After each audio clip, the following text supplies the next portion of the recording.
নমস্কাৰ। আজি হৈছে শ্ৰীকৃষ্ণৰ জন্মদিন আৰু জন্মদিন উপলক্ষে আমি নামঘৰত যাম আৰু তাত গৈ আপোনালোকক নামঘৰৰ পৰিৱেশটো দেখুৱাম। তেতিয়াহ'লে ব'লক এতিয়া যাওঁ আমি। এয়া আমি আহি পালোঁ নামঘৰ আৰু নামঘৰত এয়া প্ৰসাদ পানীবিলাক যোগাৰ কৰি থোৱা হৈছে।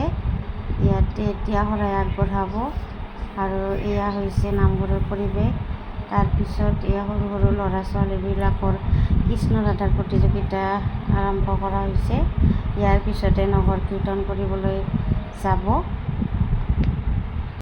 কিন্তু আজি ইমান দুখৰ বিষয় যে নগৰ কীৰ্তন কৰিব যোৱা নহ'ল, কাৰণ বহুত ডাঙৰ পানী আহিলে যা।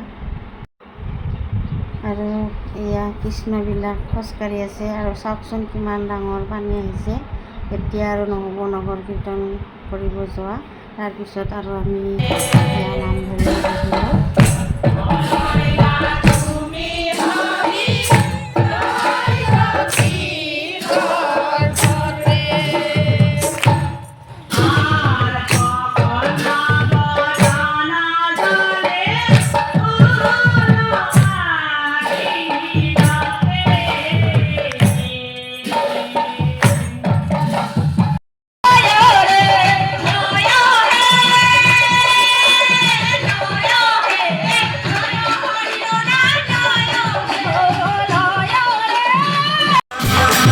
কৰনে ঘুনা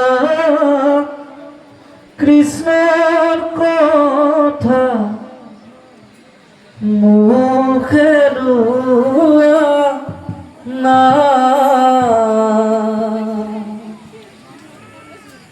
হৃদয়ে থাপনা আৰু এয়া আছিল ৰাতিৰ পৰিৱেশ। ভিডিঅ'টো আজিৰ এইখিনিয়ে। ধন্যবাদ।